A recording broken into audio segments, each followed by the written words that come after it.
Friends, आज हम पढ़ेंगे सीजीपीएससी मुख्य परीक्षा के अंतर्गत संविधान एवं लोक प्रशासन कॉन्स्टिट्यूशन एंड पब्लिक एडमिनिस्ट्रेटिव के 2016 के प्रश्न पत्र के संदर्भ में सीजीपीएससी मुख्य परीक्षा के प्रश्न पत्र 3 सामान्य अध्ययन के भाग 2 में यह सम्मिलित है। संविधान एवं लोक प्रशासन कॉन्स्टिट्यूशन एंड पब्लिक एडमिनिस्ट्रेटिव 2016 के प्रश्न पत्र में पूछे गए प्रश्नों की चर्चा हम करेंगे। सेक्शन फर्स्ट 30 शब्द सीमा निर्धारित है। 2 अंक के लिए पूछे गए प्रश्न होते हैं। इनमें पहला जो प्रश्न पूछा गया था, भारतीय संविधान के अंतर्गत राज्य के अर्थ को समझाइए। भारतीय संविधान के अंतर्गत राज्य के अर्थ को समझाना है।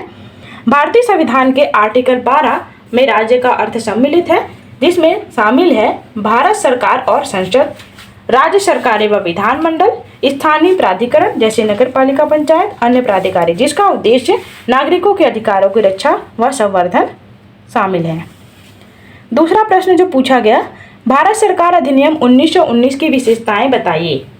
भारत शासन अधिनियम 1919 की विशेषताएं: प्रांतीय स्वायत्तता की शुरुआत, द्वैध शासन प्रणाली और भारतीयों को सीमित प्रतिनिधित्व और अधिकार प्रदान करना, जिससे धीरे धीरे संवैधानिक सुधारों की दिशा में कदम बढ़ाया गया। तो यह जो है भारत सरकार अधिनियम 1919 की प्रमुख विशेषताएं रही।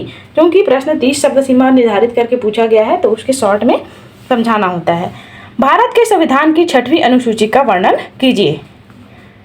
भारत के संविधान की 6वीं अनुसूची असम, मेघालय, त्रिपुरा और मिजोरम राज्यों के जनजातीय क्षेत्रों के प्रशासन के लिए विशेष प्रावधान करती है, जिसमें स्वायत्त जिले और क्षेत्रों का गठन शामिल है।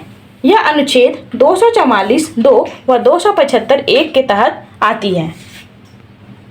अगला प्रश्न है, भारत के राष्ट्रपति के विरुद्ध महाभियोग प्रक्रिया का उल्लेख कीजिए। भारत के राष्ट्रपति के विरुद्ध महाभियोग संसद के दोनों सदनों में विशेष बहुमत से पारित होना आवश्यक है, जिसमें दोनों सदन अर्थात लोकसभा और राज्यसभा, जिसमें संविधान के उल्लंघन या कदाचार के आरोप लगाए जाते हैं और दोनों सदनों में 2/3 बहुमत की आवश्यकता होती है। अगला है सेक्शन 2 60 इसकी शब्द सीमा 4 अंक के लिए पूछे गए प्रश्न है। सर्वोच्च न्यायालय के अपीलीय क्षेत्राधिकार का वर्णन कीजिए। सर्वोच्च न्यायालय के अपीलीय क्षेत्राधिकार भारत के संविधान द्वारा प्रदत्त है, जो इसे उच्च न्यायालयों के निर्णयों के विरुद्ध अपील सुनने की शक्ति प्रदान करता है। संवैधानिक मामलों में यदि हम देखें सर्वोच्च न्यायालय के अपीलीय क्षेत्राधिकार, सर्वोच्च न्यायालय उच्च न्यायालयों के निर्णयों के विरुद्ध अपील सुन सकता है यदि मामला संवैधानिक महत्व का हो। दीवानी मामलों में उच्च न्यायालय के निर्णय के विरुद्ध अपील की जा सकती है। फौजदारी मामलों में उच्च न्यायालय के निर्णय के विरुद्ध अपील की जा सकती है यदि उच्च न्यायालय ने मृत्युदंड सुनाया हो या मामला व्यापक महत्व का हो। अगला प्रश्न है 6वां प्रश्न, भारत के चुनाव आयोग के अधिकारों का वर्णन कीजिए। भारत के चुनाव आयोग के अधिकारों में शामिल है, पहला, चुनाव का संचालन, लोकसभा, राज्यसभा, विधानसभा और राष्ट्रपति एवं उपराष्ट्रपति के चुनाव कराना। दूसरा, आचार संहिता लागू कराना, आचार संहिता का पालन करवाना और उसके उल्लंघन पर कार्यवाही करना। तीसरा महत्वपूर्ण कार्य, राजनीतिक दलों को मान्यता देना, राजनीतिक दलों को मान्यता प्रदान करना व चुनाव चिन्ह आवंटित करना। अगला महत्वपूर्ण कार्य है मतदाता सूची तैयार करना, मतदाता सूची तैयार करना व उसे अपडेट करना। चुनाव संबंधी विवादों का समाधान करना, निष्पक्षता और पारदर्शिता सुनिश्चित करना। चुनाव आयोग की शक्तियों और कार्यों को संविधान के आर्टिकल 324 में वर्णित किया गया है। यह एक स्वतंत्र और निष्पक्ष निकाय है जो भारत में चुनाव प्रक्रिया को नियंत्रित करता है। संविधान एवं लोक प्रशासन के संदर्भ में अगला जो प्रश्न पूछा गया, संघ लोक सेवा आयोग के अधिकारों का वर्णन कीजिए। संघ लोक सेवा आयोग के अधिकारों में मूल रूप से शामिल है, पहला, नियुक्तियों हेतु सिफारिश, अखिल भारतीय सेवाओं और केंद्रीय सेवाओं के पदों पर नियुक्तियों के लिए उम्मीदवारों की सिफारिश करना इसके अंतर्गत शामिल है। दूसरा है परीक्षाओं का आयोजन, सिविल सेवा परीक्षा जैसे प्रतियोगी परीक्षाओं का आयोजन कराना इसमें सम्मिलित है। नियुक्ति और पदोन्नति, केंद्र सरकार की नियुक्तियों और पदोन्नतियों के लिए सलाह देना, यह इसका प्रमुख कार्य है। अनुशासनात्मक मामलों में सलाह देना, केंद्र सरकार को अनुशासनात्मक मामलों में सलाह देना। सेवा शर्तों पर सलाह, केंद्र सरकार को सेवा शर्तों के बारे में सलाह देना। अगला है वार्षिक रिपोर्ट प्रस्तुत करना। संघ लोक सेवा आयोग हर वर्ष अपने कामों की रिपोर्ट राष्ट्रपति को देता है। नियम बनाने की शक्ति। राष्ट्रपति संघ लोक सेवा आयोग के सदस्यों और कर्मचारियों के लिए सेवा की शर्तों से संबंधित नियम बनाने का अधिकार देता है। तो यह मूल रूप से संघ लोक सेवा आयोग के अधिकारों का वर्णन किया गया।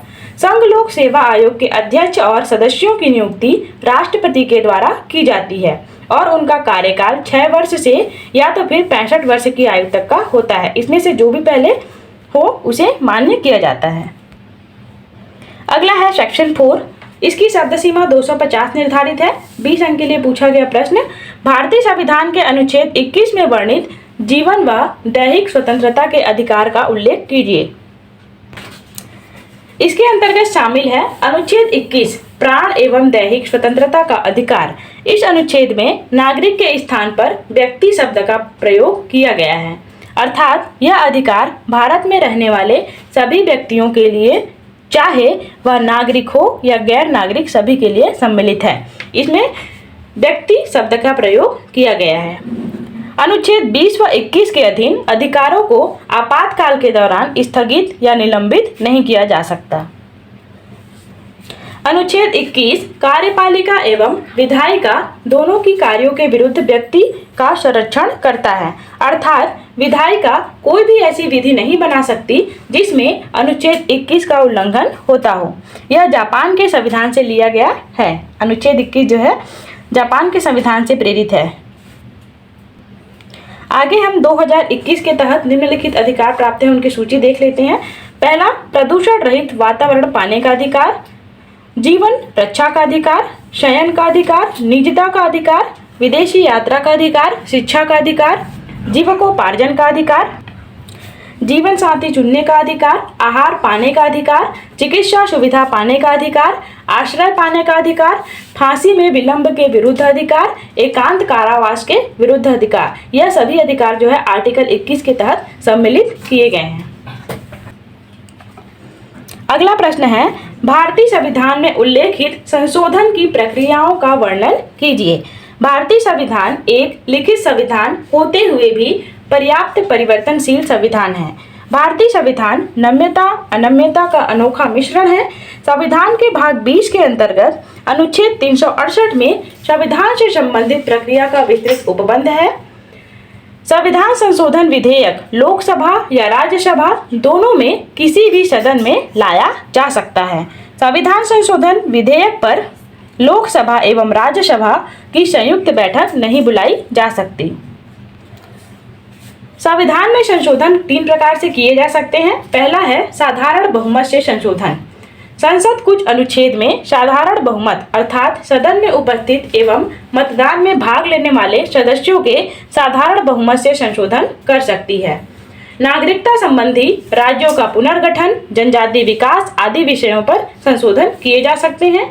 ये विषय विशेष संवैधानिक महत्व के नहीं होते हैं। साधारण बहुमत के अंतर्गत संवैधानिक महत्व के अंतर्गत नहीं आने वाले विषयों पर संशोधन किए जाते हैं। अगला है विशेष बहुमत के द्वारा। दूसरा जो प्रकार है विशेष बहुमत के द्वारा, सदन की कुल सदस्य संख्या के आधे से अधिक तथा उपस्थित एवं मतदान में भाग लेने वाले सदस्यों के तिहाई मत दोनों में जो भी ज्यादा हो उसके समर्थन से संशोधन किया जाता है। इसके अंतर्गत मूल रूप से मूल कर्तव्यों में संशोधन, राज्य के नीति निदेशक तत्व जो डीपीएसपी हैं आदि विषयों पर चर्चाएं या आदि विषयों पर संशोधन किए जा सकते हैं। तीसरा महत्वपूर्ण प्रकार है विशेष बहुमत। आधे राज्यों से अधिक के विधानसभाओं द्वारा स्वीकृति के उपरांत जो है इसे लाया जाता है। इस प्रकार की विधि में वे महत्वपूर्ण उपबंध आते हैं जो संघीय ढांचे से संबंधित हैं। निम्न विषयों में संशोधन के लिए संसद के प्रत्येक सदन के 2/3 सदस्यों का बहुमत तथा कम से कम 50% राज्यों के विधानमंडल का अनुसमर्थन आवश्यक होता है।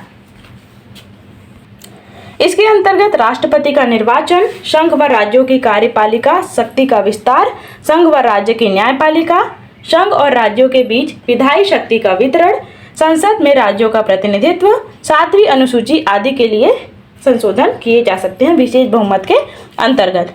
नोट है आर्टिकल 368 368 जो है राष्ट्रपति संशोधन विधेयक पर अनुमति के लिए बाध्य है। आर्टिकल 368 के तहत संसद संविधान के मूल ढांचे को प्रभावित किए बगैर मूल अधिकारों समेत संविधान के किसी भी भाग में संशोधन कर सकता है। यह जो है आर्टिकल 368 के मूल रूप है।